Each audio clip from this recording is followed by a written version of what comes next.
Hey everyone! Are you ready to take your English listening skills to the next level? In today's video, we've put together a fantastic listening practice session designed to help you understand native speakers more easily.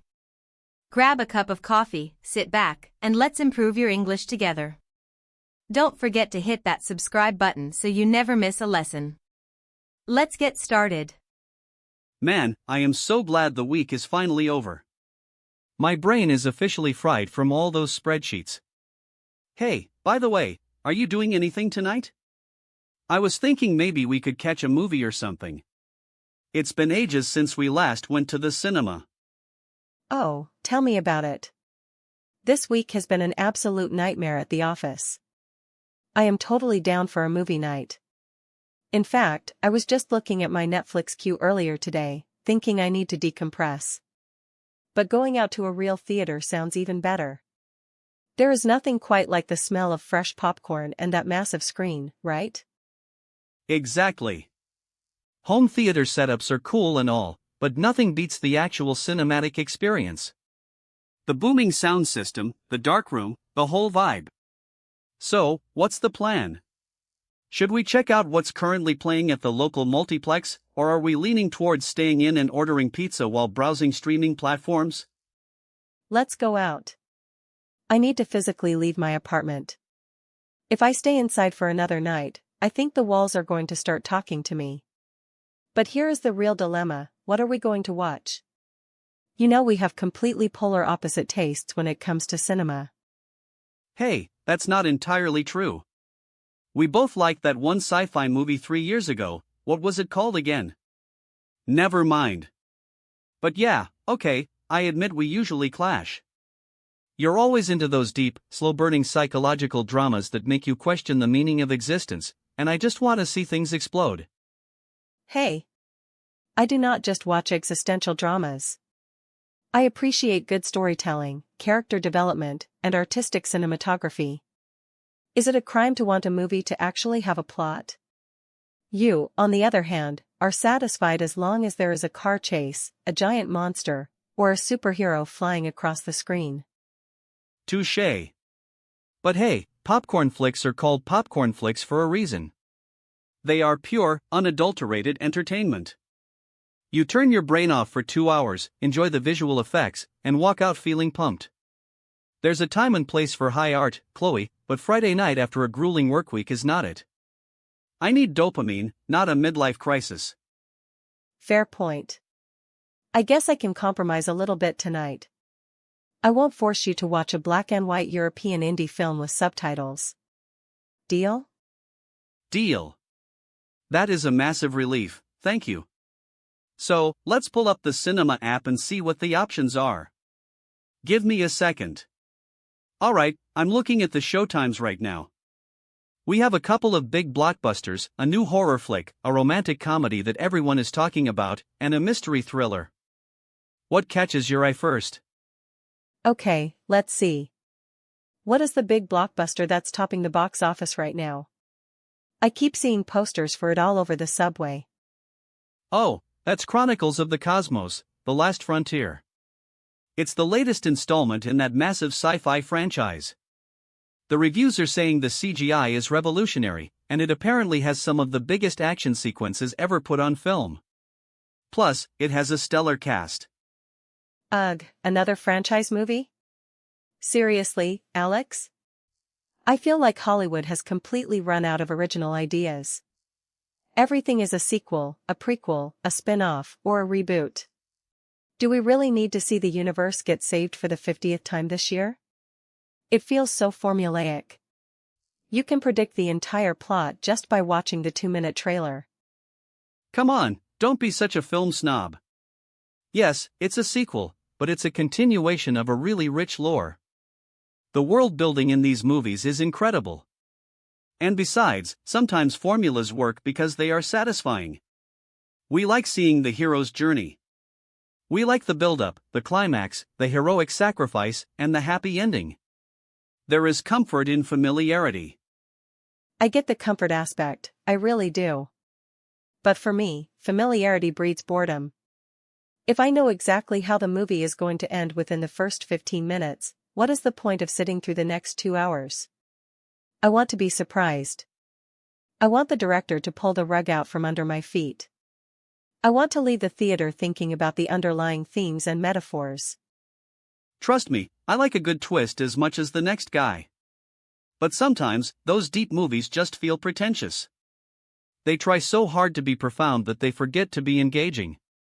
They have 20 minutes of just a character staring out a window while rain falls against the glass. Like, okay, I get it, he's sad. Can we move the story along now, please? Okay, that is a bit of an exaggeration. That's just atmospheric storytelling. It establishes the mood, the tone, the inner turmoil of the protagonist. It's visual poetry. Well, my visual poetry consists of laser guns and spaceship dogfights. But okay, if Chronicles of the Cosmos is a hard pass for you, let's look at something else. What about that mystery thriller? It's called Whispers in the Dark. The tagline says, "Trust no one, not even yourself." Sounds right up your alley. Ooh, now that sounds intriguing. Who is directing it? And what is the general premise? Let me check the synopsis here. Okay, it's directed by an acclaimed director who did a bunch of psychological mysteries in the past. The story follows a detective who is investigating a bizarre disappearance in a remote, isolated island town. But as the investigation goes deeper, he starts losing his grip on reality because of his own traumatic past. Wow, that actually sounds fantastic. I love isolated settings. The atmosphere alone usually acts like a secondary character in those types of films. It creates this sense of claustrophobia and dread. Is it getting good reviews from critics? Yeah, it has a 85% on Rotten Tomatoes. Critics are praising the lead actor's performance, saying it's a masterclass in psychological tension. But, the audience score is a bit lower, around 60%. The main complaint from regular viewers is that it's a slow burn and the ending is highly ambiguous. An ambiguous ending? Sign me up. That's the best kind. I love it when a movie doesn't wrap everything up in a neat little bow. It forces the audience to have discussions afterward, to analyze the clues, and to come up with their own interpretations. It lingers in your mind for days. See, that's exactly what scares me. Ambiguous ending is often code for the writers didn't know how to finish the story, so they just stopped writing. I hate walking out of a theater feeling confused, like I just wasted my time and money because the movie didn't give me any closure. I need answers, Chloe. I need to know who the killer was. Alright, fine. If you're going to lose sleep over an open ending, let's pivot. You mentioned there's a new horror movie playing. What's that one about? Oh, it's called The Haunting of Blackwood Manor. It's a classic supernatural horror. A young family moves into an old, historic house with a dark history, and surprise, surprise, strange things start happening in the middle of the night. Doors opening by themselves, creepy whispers, shadowy figures in the hallway. Let me guess, it relies heavily on cheap jump scares? Loud strings screeching out of nowhere, a scary face suddenly popping up on the screen, things rattling just to startle the audience? Hey, jump scares are effective. They get your heart racing. The adrenaline rush you get in a packed horror movie theater when everyone screams at the same time is unmatched. It's like a roller coaster ride. It's pure physical reaction. Yes, but it's a cheap trick. It's a reflex, not true fear. Anyone can startle you by sneaking up behind you and shouting boo. That doesn't mean it's good filmmaking. True horror, in my opinion, is psychological. It's about building an unbearable sense of unease, dealing with heavy themes like grief, isolation, or madness, and letting that dread sit in your stomach. I don't know, Chloe. Those psychological horror movies sometimes border on being depressing rather than scary. I go to the movies to escape reality, not to sit through a metaphor for generational trauma disguised as a ghost story. Sometimes I just want a good old-fashioned monster or a malevolent spirit that needs to be exorcised by a badass priest. But don't you find the clichés exhausting? The old creaky house, the children talking to imaginary friends who turn out to be demons, the basement that no sane person would ever go into, yet the main character walks right down in their underwear with a dying flashlight? It just makes me yell at the screen because the characters are so frustratingly stupid. Okay, I will give you that one. The flashlight thing is a total stereotype, and it drives me crazy too. Like, just turn on the main lights, or better yet, pack your bags and go to a hotel. Why are you staying in a house where the walls are literally bleeding? Exactly. That completely breaks the immersion for me. When characters make completely unrealistic decisions just to advance the plot, I stop caring about their survival. A good horror movie needs to have smart characters who do everything right, but the threat is so overwhelming that they still struggle to escape. That's what makes it terrifying. Fair enough. So, The Haunting of Blackwood Manor is out because it's too cliché, and Whispers in the Dark is risky because I might throw my popcorn at the screen if the ending doesn't make sense. What else do we have? Let's look at the comedy section. Lord knows we could both use a good laugh after this week. A comedy actually sounds like a breath of fresh air. What do they have on the marquee? There is a romantic comedy called Love, Unexpected. The plot is about two co-workers who absolutely despise each other. They compete for the same promotion, but through a series of wacky events during a business trip, they are forced to pretend to be a couple. And, well, you can guess what happens next. The classic enemies to lovers trope combined with the fake dating dynamic. It is one of the oldest formulas in the book, but I have to admit, if the chemistry between the two lead actors is good, it can be incredibly charming. Who stars in it? It's Ryan Reynolds and Emma Stone. Wait, really? Oh, I absolutely adore both of them. They both have fantastic comedic timing, and they are so charismatic on screen. That might actually save the predictable plot. Right? That's what I was thinking. Even if the story follows the typical rom-com trajectory, they hate each other, they pretend to date, they fall in love, there's a misunderstanding at the end of the second act, they break up, and then someone makes a grand romantic gesture at an airport. The dialogue is bound to be witty and hilarious because of the cast. You just outlined the entire blueprint of a romantic comedy perfectly. It's hilarious how universal that structure is. But you know what? Sometimes you just want a feel-good movie. A story that warms your heart, makes you chuckle, and reassures you that everything is going to be okay in the end. It's the ultimate comfort food for the brain. See? Now you're speaking my language. It's all about enjoyment. We don't need to dissect the cinematography or analyze the societal critiques of every single frame. Sometimes, we just want to watch two attractive people trade witty banter and fall in love against a backdrop of beautiful scenery. I agree, but it still needs to be well written. If the jokes are lazy, poop jokes, or slapstick humor where people just fall over furniture, I'm going to lose interest immediately. I prefer clever, sharp dialogue. The kind of humor that comes from character quirks and situational irony, rather than just cheap gags. I think with Emma Stone and Ryan Reynolds, we are guaranteed sharp dialogue. They are known for their improvisation skills, so a lot of the banter feels very organic and snappy. The reviews are actually saying it's the best rom-com of the decade so far. Wow, high praise indeed. Okay, Love, Unexpected is definitely moving to the top of the contender list. But let's not lock it in just yet. Let's look at one more option just to be absolutely sure. Is there an action movie or an animated film playing? Let me scroll down a bit. Ah, yes. There is a new animated feature from Pixar called Beyond the Horizon. Oh, wow. I love Pixar. Their track record is phenomenal. Even their weaker movies usually have a lot of heart and profound messages. What is the premise of this new one? It's set in a world where human emotions are physical creatures that live in a hidden city, and they have to guide a young girl through the transition of moving to a new country and learning a new language. Wait, no, that was Inside Out. Let me reread this.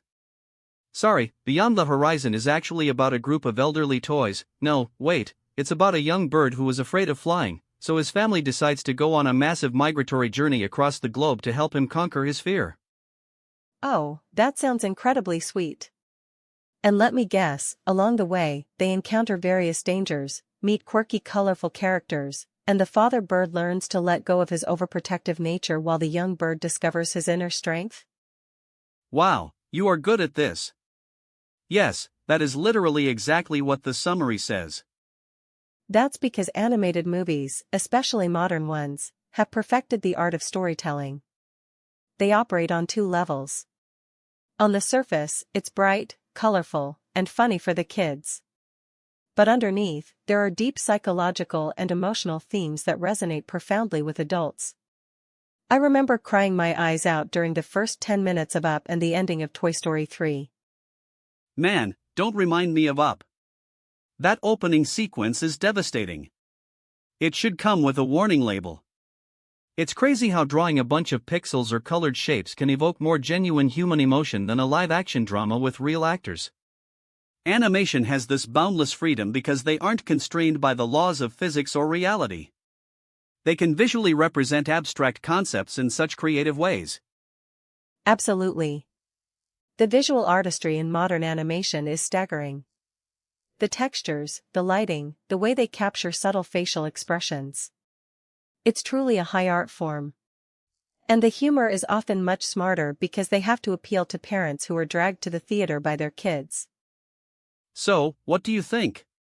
Are you down for an animated adventure? It's getting rave reviews across the board. A 98% on Rotten Tomatoes, which is practically unheard of these days. Everyone is saying it's a visual masterpiece with a tear-jerking finale. I am definitely open to it. But I have one major hesitation. If we go to see an animated movie at a 7 o'clock screening on a Friday night, the theater is going to be absolutely packed with young kids, toddlers, and families. There will be crying, people rustling candy wrappers, kids kicking the back of our seats, and parents whispering loudly to explain the plot to their 5-year-olds. Oof. You hit the nail on the head. I didn't think about that. That is a massive deal breaker for me. There is nothing worse than having a beautiful, emotional cinematic moment ruined by a screaming toddler or a glowing smartphone screen because a parent is bored.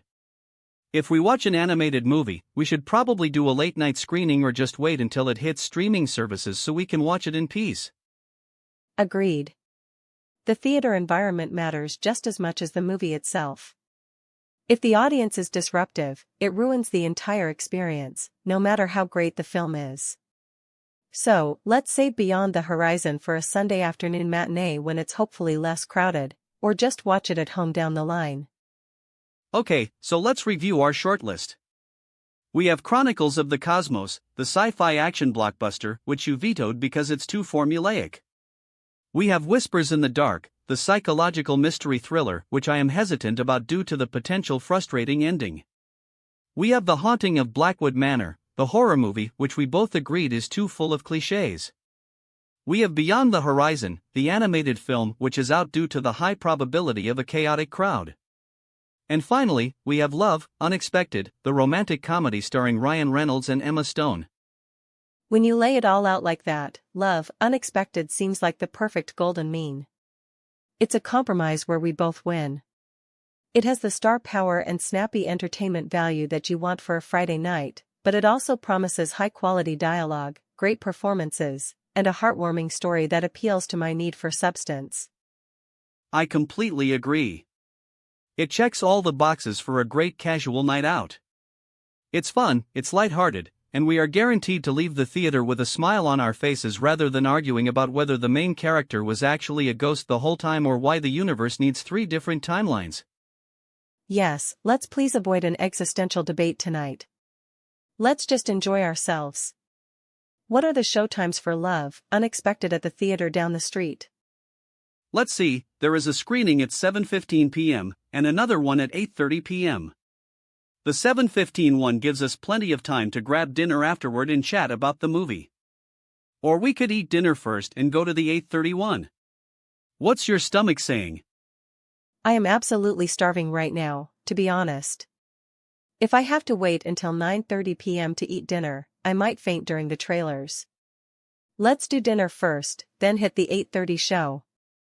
That way, we can take our time, have a nice meal, catch up properly on our week, and then just stroll over to the theater with a full stomach. That sounds like a solid plan. There is that fantastic Italian place right next to the cinema. We can grab some pasta and a glass of wine. What do you think? Oh, I love that place. Their truffle mushroom pasta is out of this world. It's settled then. Dinner at 7, movie at 8:30. Let's book the tickets right now through the app before the good seats are all taken. You know how fast prime seats fill up on a Friday night. On it. I'm opening the seating chart. Wow, you weren't kidding. The back rows are already completely booked. Luckily, the middle row right in the sweet spot where you don't have to strain your neck but you're still fully immersed has 2 empty seats right next to each other. Row G, seats 12 and 13. Shall I grab them? Snatch them up immediately. Those are literally the best seats in the house. Done. Tickets are secured. The QR codes are on my phone. My treat tonight, by the way. You can get the popcorn and drinks at the concession stand. Aw, thanks Alex. That's super sweet of you. I accept those terms. I'll make sure to get the large popcorn with extra butter, just the way you like it, even though it's a health hazard. Hey, it's Friday night. Calories don't count on the weekend. It's a scientifically proven fact. Whatever helps you sleep at night, my friend. Alright, let's finish up our coffee here and start heading towards the restaurant. I am so ready to unwind and lose myself in a good story. Same here. Let's get out of here. Tonight is going to be awesome.